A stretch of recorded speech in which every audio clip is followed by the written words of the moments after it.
have on stage the convener of the Akwa Ibom Business and Leadership Summit, a management consultant, chairman, chairperson, Purple Patch Consults, a very wonderful young lady, someone I love passionately, Miss Mmanti Umoh. Please give her a round of applause as she comes on.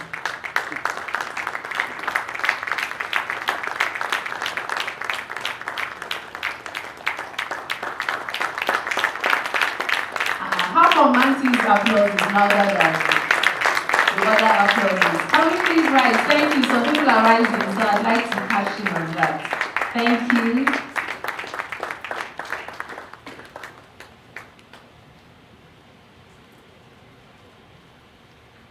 Thank you. Please sit.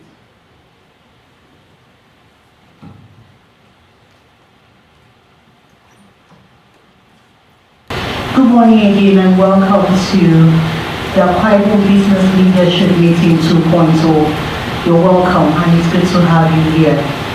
Please can you just look to, don't speak into their faces, just look at them and then just wave. Just obey the public and first wave, smile, be warm.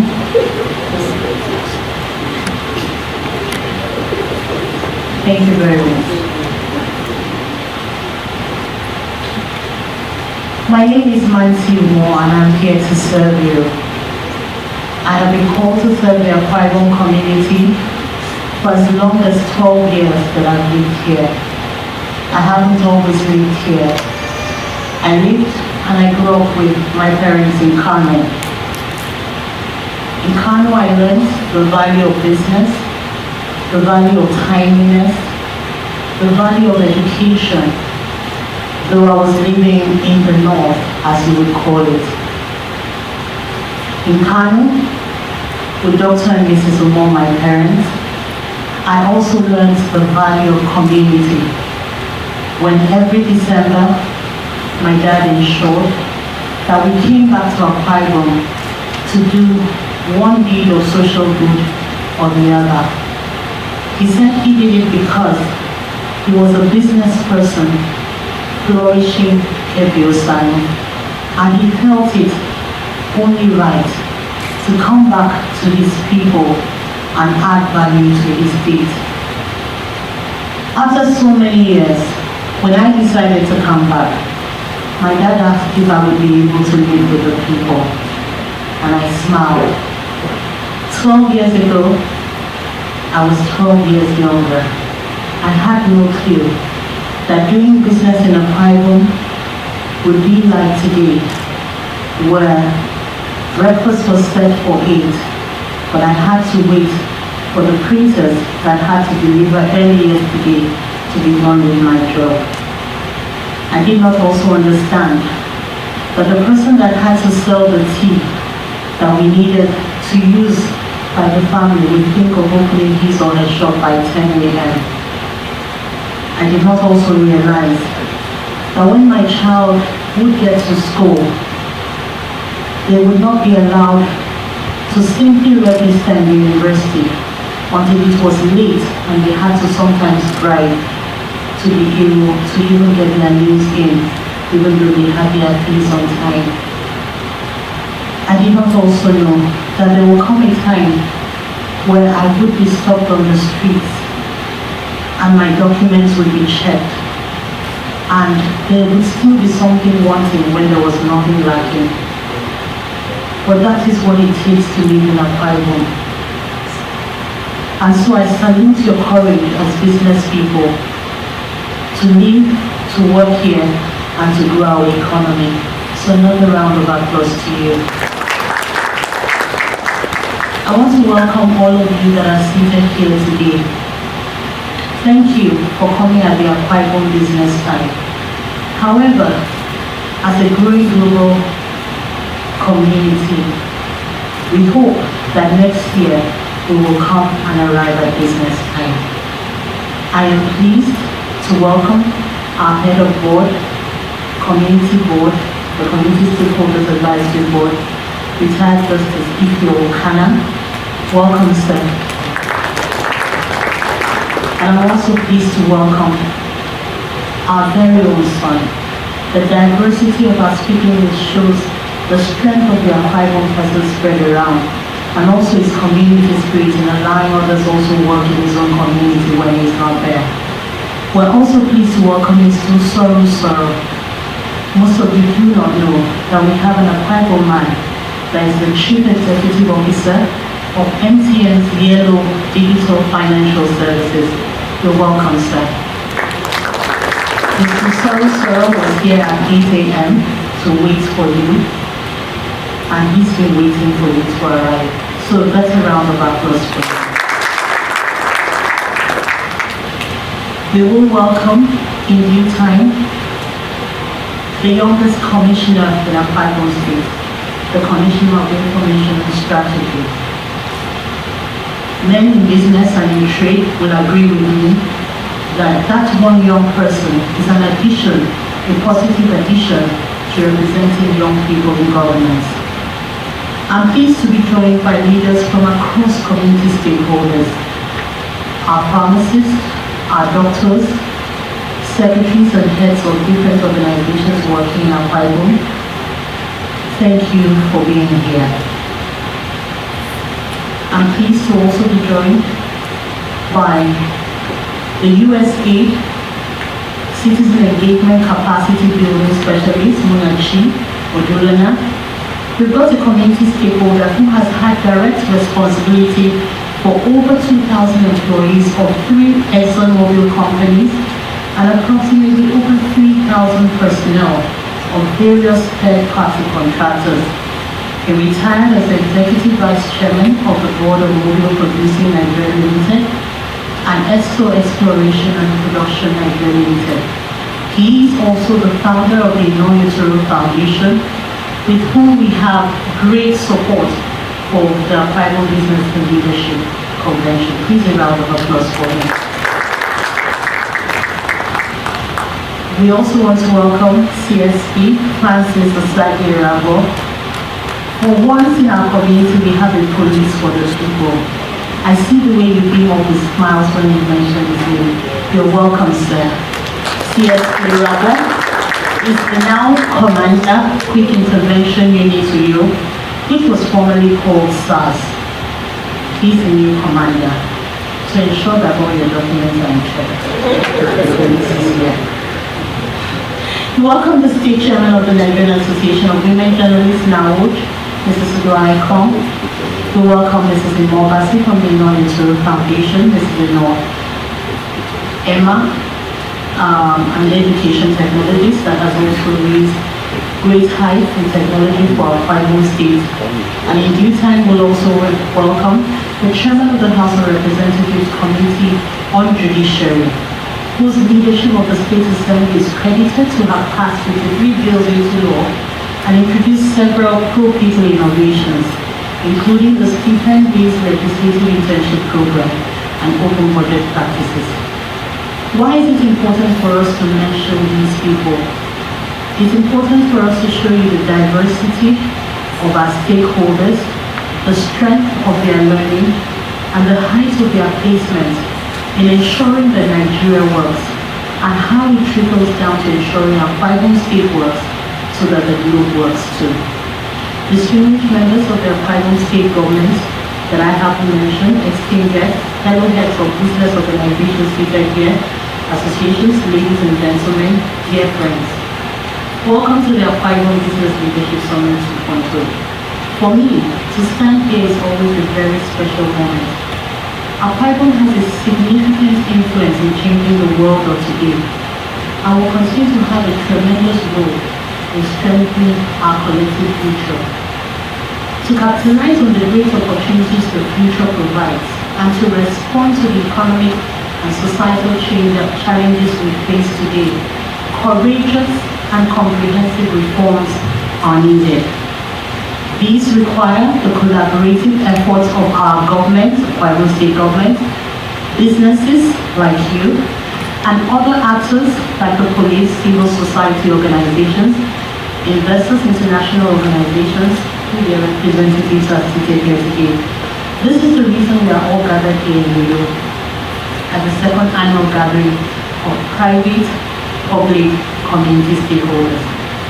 In the past week, starting Monday, we spent time together during the summit, bringing together members of what is becoming the Umoh Future Council, the state's foremost multi-stakeholder and interdisciplinary knowledge network dedicated to promoting innovative thinking to shape a more resilient, inclusive, and sustainable future for our Akwa State.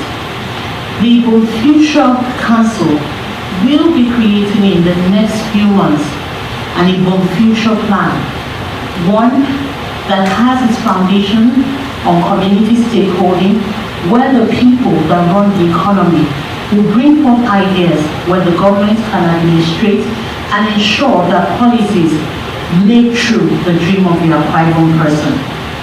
It's a living document that will be upgraded constantly by people like you seated here. The Umoh Future Plan focuses on the development of 5 key areas that would elevate the state and further prepare us for our future. These include our health and healthcare, our education, skills and learning, our agriculture, politics, and our government. An annual meeting with stakeholders and strategic partners to evaluate the plan's progress will be conducted before each summit, which gives you an opportunity as community stakeholders to evaluate if the people you put in office to represent the citizens have done well. By this, I do not mean the government, I mean the people that will represent the people. At every opportunity, one of my main messages has been that even as this Akwa state faces great challenges, this is also a moment of great promise for the people of Akwa. And it's a tribute to the extraordinary drive, talent, and determination of Akwa citizens all across the continent. I believe Akwa state has opportunities to co-create for a new kind of relationship between the private stakeholders that we are and the public, the government. A partnership rooted in equality and shared interest. And it starts by building on the progress that we are seeing and empowering our private citizens to access even greater economic opportunity. The community stakeholder is key to a thriving community. The model of sustainable community development is changing from that of shareholders to that of stakeholders, engaging the full spectrum of community wealth for the purpose of producing the individual and mutual well-being. Who are community stakeholders, you always ask? The community stakeholders are an ecosystem of business owners in Akwa, community leaders, corporate organizations, institutions, academia, local entrepreneurs, and professionals who are residents, members of community groups, developers, and governmental workers, and the agencies they present. The community and religious leaders are not left out in this, and other groups from which the community draws its resources. So we're making progress, but we are here because we know there's a lot of work that needs to be done with the business and private stakeholders in Akwa State. So, for example, the vast majority of Akwa stakeholders working in agriculture, that's a potential that has not been fully tapped. We need state-led plans that can attract private capital, and we're boosting the income of our small-scale farmers, which can fuel broad-based economic growth and lift millions of Akwa citizens from poverty, putting some money in the pockets of the agriculture sector, small farmers, and small shareholders. How many people in healthcare? How many people in education? How many people in other aspects of society are willing and ready to invest in the agriculture economy? That is why we are here. We know that it has become easier to do business in Akwa. This is something that we have had extensive conversations about. And all of you know this better than anyone. You figured out how to work around the constraints in Akwa, but we need to tear down these constraints. It still takes way too long, so many documents, so much bureaucracy to get things done in Akwa. That doesn't help us as business people. That doesn't fuel the economy, and and that change needs to come now. We know that the strengthening of good governance is good business as well. And this is something that I've been emphasizing in my conversation with leaders and with citizens in Akwa Ibom. No one should have to wait long hours to speak with the commissioner. No one should have to wait long hours and tiring bureaucracy to reach a permanent secretary. Because the private stakeholders are the keepers of the economy and the government is just the administration. And so, until as private stakeholders, we hold wealth in our hands, we hold financial power, we hold the necessary funding that turns our businesses from local endeavors to global economy builders, we will still be seen as just a Ibomites.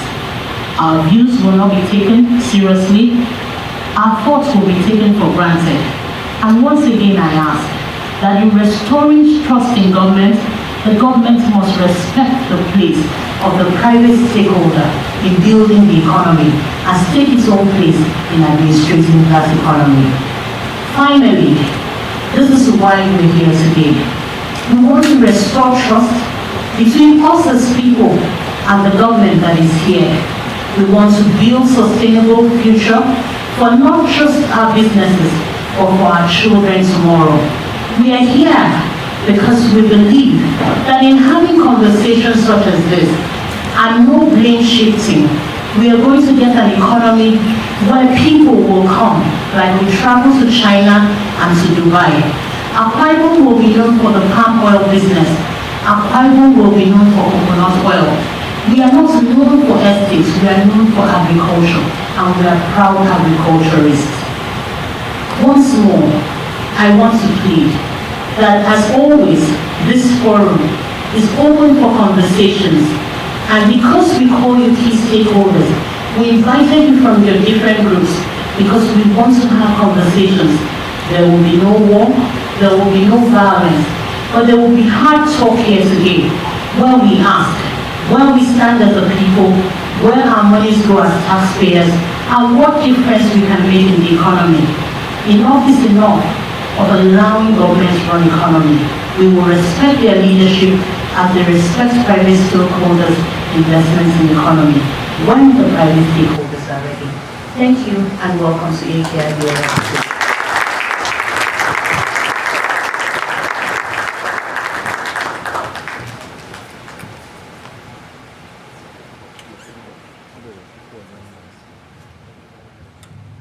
Thank you, Mmanti, Umoh. Please can we give her a round of applause for her.